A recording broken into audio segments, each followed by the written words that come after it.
আসসালামু আলাইকুম, আমি মাহবুব আছি তোমাদের সাথে। গত ক্লাসে আমরা আলোচনা করেছিলাম বিমের বেন্ডিং পীড়ন নিয়ে। তো আজকে আমরা আলোচনা করব বিমের শিয়ার পীড়ন নিয়ে। তো দেখো, বিমের শিয়ার পীড়ন এই অধ্যায়ে তোমাদের এই পার্টে আলোচনা করার মতো তেমন কিছু নাই, যার কারণে আমরা সরাসরি অধ্যায়ের গুরুত্বপূর্ণ কিছু প্রমাণ, যেগুলো সংক্ষিপ্ত প্রশ্নের জন্য ইম্পর্টেন্ট, সেগুলোতে চলে আসলাম। তো আলোচনা করার মতো থিওরি যে পার্টগুলো আছে সেগুলো প্রমাণ করার মধ্যেই হয়ে যাবে। তো তোমরা দেখো, এখানে আমি লিখে নিয়েছি, এখানে দেয়া আছে যে হচ্ছে আয়তাকার বিম সেকশনের ক্ষেত্রে প্রমাণ করো যে সর্বোচ্চ শিয়ার পীড়ন ইকুয়াল 3/2 ইন্টু গড় শিয়ার পীড়ন। সর্বোচ্চ শিয়ার পীড়ন হচ্ছে গড় শিয়ার পীড়নের 3/2, এটা আমাদেরকে প্রমাণ করতে হবে। তো আমরা প্রথমেই জেনে নিয়েছি যে সর্বোচ্চ শিয়ার পীড়নটা কি, তারপর জানবো হচ্ছে গড় শিয়ার পীড়নটা কি। সর্বোচ্চ শিয়ার পীড়ন, সর্বোচ্চ শিয়ার পীড়ন বলতে বোঝায় কোনো বিমের লম্ব বরাবর তার যে এই যে নিউট্রাল এক্সিস যে আছে, লম্ব বরাবর তার নিউট্রাল এক্সিসের দিকে আনুভূমিক শিয়ার বল দ্বারা যে পীড়নের সৃষ্টি হয় তাকে বলা হয় হচ্ছে সর্বোচ্চ শিয়ার পীড়ন।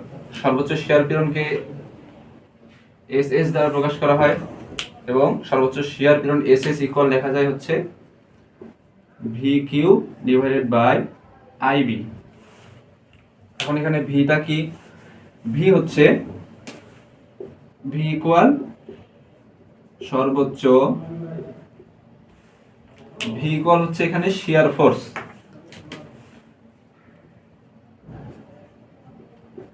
V equal shear force.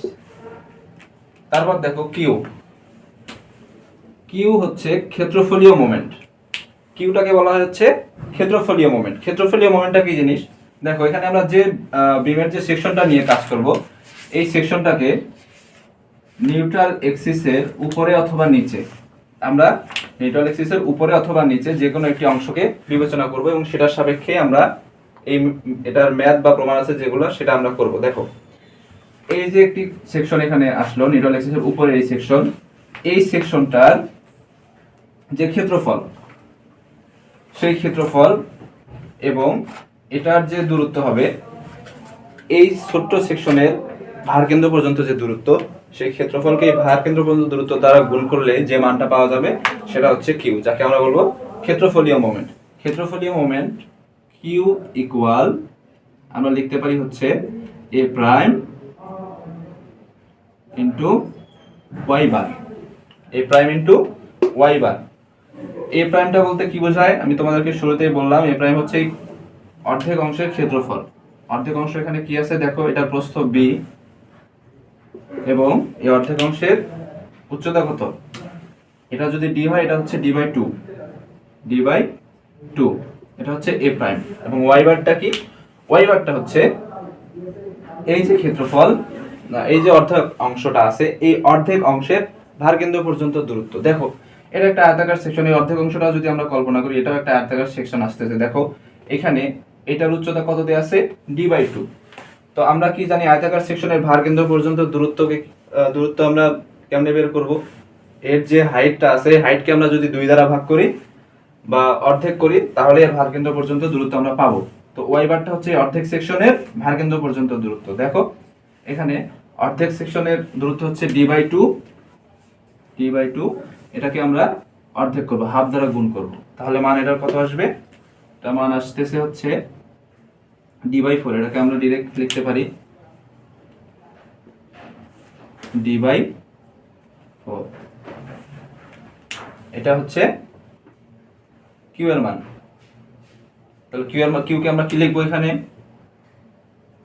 B D square divided by 8, আমরা কিউকে এটা লিখতে পারি। তারপর বি, আই, আই কি তোমরা সকলেই জানো, আই হচ্ছে মোমেন্ট অফ ইনারশিয়া, সংক্ষেপে আমরা এম আই লিখলাম, মোমেন্ট অফ ইনারশিয়া। আর বি কি? বি হচ্ছে এই যে বিম সেকশনটা থাকবে তার প্রস্থ, বি হচ্ছে প্রস্থ। এটা গেল সর্বোচ্চ শিয়ার পীড়ন।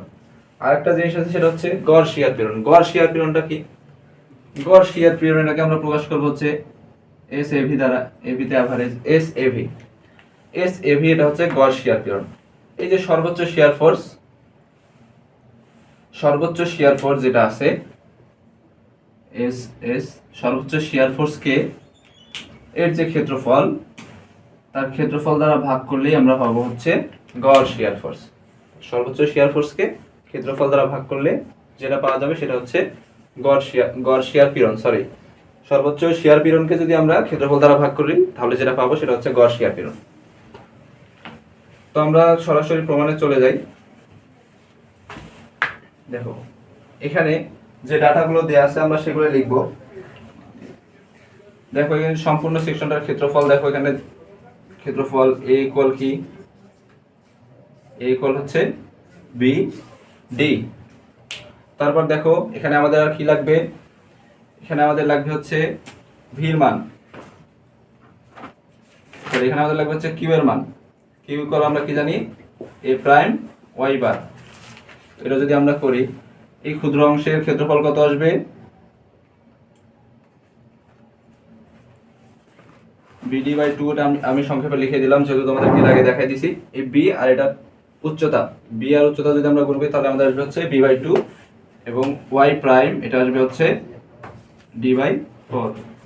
এটাকে আমরা এভাবে লিখতে পারি B D square divided by 8। এবার আসি আই। আই হচ্ছে moment of inertia.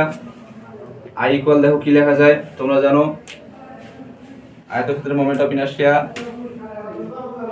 B D Q divided by 12 হচ্ছে মোমেন্ট অফ ইনার্শিয়া। আরেকটা হচ্ছে বি, বির মান তো এখানে দেওয়া আছে। তো প্রথমে আমরা সর্বোচ্চ শিয়ার পীড়ন যেটা সেটা বের করব। সর্বোচ্চ শিয়ার পীড়ন এস এস, সর্বোচ্চ শিয়ার পীড়ন এস এস ইকুয়াল দেখো আমরা কি জানি V Q divided by I B. এখানে দেখো ভির মান দেয়া আছে, কিউ এর মান কত, কিউ এর মান আমরা এখানে বের করলাম B D square divided by 8। তার নিচে এখানে কি আছে আই, আই এর মান হচ্ছে B D cube divided by 12। তারপর দেখো আছে কি বি।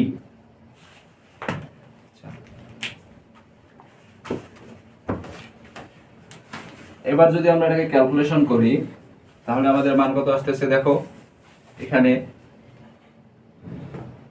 ভি ইন্টু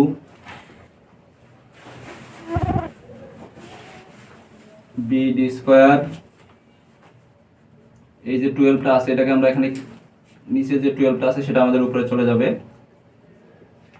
12, আর এই 8টা আমাদের নিচে চলে আসবে।